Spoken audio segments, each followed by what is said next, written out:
మంత్రులెవరు కూర్పుపై రాష్ట్ర వ్యాప్తంగా ఆసక్తి, కేబినెట్లోకి లోకేష్ పవన్ చేరతారా అనే దానిపై చర్చ. తెదాపాలో క్లీన్ ఇమేజ్ ఉన్న ఎమ్మెల్యేలు, బీసీ, యువత, మహిళలకు ప్రాధాన్యం ఇచ్చే యోచన. జనసేన, భాజపాల నుంచి ఎవరి ఎంపిక అనేది కీలకమే.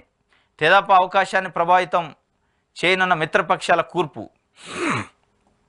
ఇది మంత్రులు, రాష్ట్ర కేబినెట్లో మంత్రులు ఎవరు, దాంట్లో బీసీ, యువత, మహిళలు, సీనియర్ ఎమ్మెల్యేలు, క్లీన్ ఇమేజ్ ఉన్నోళ్ళు ఉన్నారు. దాంతోపాటు ఇప్పుడు ఇటు మిత్రపక్షాలైన మన జనసేన అండ్ బీజేపీ, వీళ్ళకి సంబంధించి ఎంతమందిని పెడతారు, ఏ సామాజిక వర్గాలకి వాళ్ళు సెలెక్ట్ చేసుకుంటారు అనే దానిపైన తెలుగుదేశం పార్టీ క్యాబినెట్ కూర్పు అనేది కూడా ఉండే అవకాశం తెలుగుదేశం పార్టీ నుంచి.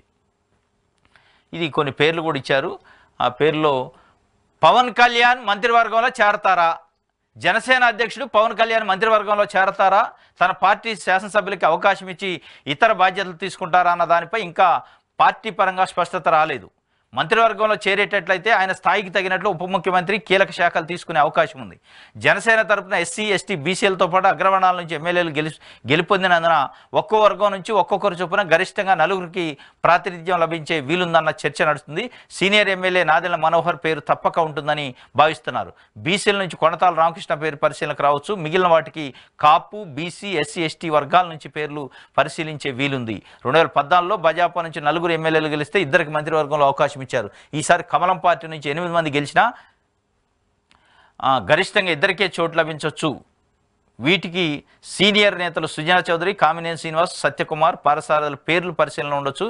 జనసేన, భాజపా నుంచి ఏ జిల్లాల్లో ఏ వర్గం నుంచి ఎవరిని ఎంచుకుంటారనే దాన్ని బట్టి తెలుగుదేశం పార్టీ ఎమ్మెల్యేలకు అవకాశం ప్రభావితం అయ్యే అవకాశం ఉంది. ఇది వాస్తవంగా ఇది పవన్ కళ్యాణ్ అసలు మంత్రివర్గంలో చేరతారా లేదా అంటే పార్టీ పరంగా చేరొచ్చు, కానీ పవన్ కళ్యాణ్ వ్యక్తిగా పవన్ కళ్యాణ్ ఉంటాడా, లేదంటే వేరే బాధ్యతలు ఏమైనా తీసుకుంటాడా రాష్ట్ర వ్యాప్తంగా, లేదంటే మంత్రివర్గంలో చేరితే, ఎందుకంటే ఆయన కీలకమైన నేత. ఇవాళ చంద్రబాబు నాయుడు గారి తర్వాత కీలకమైన నేత ఆయనే ఉండు కాబట్టి చంద్రబాబు నాయుడు గారు ముఖ్యమంత్రి ఉంటే దాని తర్వాత ఉన్న అత్యంత ప్రయారిటీ ఉన్న పోస్టు మంత్రివర్గం తీసుకుంటే అది డిప్యూటీ సీఎం, హోంమంత్రి, ఆర్థిక శాఖన, ఇట్లాంటి కీలకమైన శాఖలు తీసుకుంటే ఆయనకున్న ఇమేజ్కి, ఆయనకున్న క్యాలిబర్కి, అంటే ఆయనకున్న ఇప్పుడు స్టేచర్కి పొలిటికల్గా దానికి విలువ ఉంటుంది.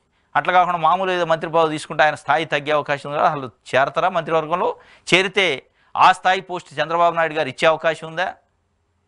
ఇస్తే మరి రెండో పవర్ పాయింట్ అయిద్దా అనేది కూడా, ఎందుకంటే రెండు పవర్ కేంద్రాలు అయ్యే అవకాశం ఉందా, ఇవన్నీ చర్చించే అవకాశం ఉంది. అట్ ద సేమ్ టైం సామాజిక వర్గాలు కూడా, ఎందుకంటే 21 మంది గెలిచారు. దాంట్లో బీసీలు ఉన్నారు, ఎస్సీలు, ఎస్టీలు, కాపులు ఉన్నారు. పవన్ కళ్యాణ్ కాపు, నాదెళ్ల మనోహర్ కమ్మ, కొనతాల రామకృష్ణ బీసీ, ఇంకా కాపు, ఎస్సీ, ఎస్టీ వర్గాలకు సంబంధించిన నాయకులకి ఒక 4 పదవుల దాకా వచ్చే అవకాశం ఉంది. దాంట్లో తప్పనిసరిగా పవన్ కళ్యాణ్ అయితే మంత్రివర్గంలో చేరే అవకాశం ఉంది. ఎందుకంటే పదే ఆయన గెలిచినప్పటి నుంచి 5 కోట్ల మంది ప్రజలకి బాధ్యత వహించాలి, మనం 5 కోట్ల మంది ప్రజల బాణిని వినిపించాలి అని పదే చెప్తున్నారు. తప్పనిసరిగా క్యాబినెట్లో చేరే అవకాశం ఉంది. క్యాబినెట్లో చేరడంతో పాటు కీలకమైన శాఖను తీసుకునే అవకాశం ఉంది, ప్రభావితం చేసే అవకాశం ఉంది. రాష్ట్రంలో ఆయన అనుకున్న మార్పు కోసం గళం ఇప్పే అవకాశం ఉంది మంత్రిగా ఉంటూ కూడా అనేది స్పష్టంగా అర్థమవుతుంది.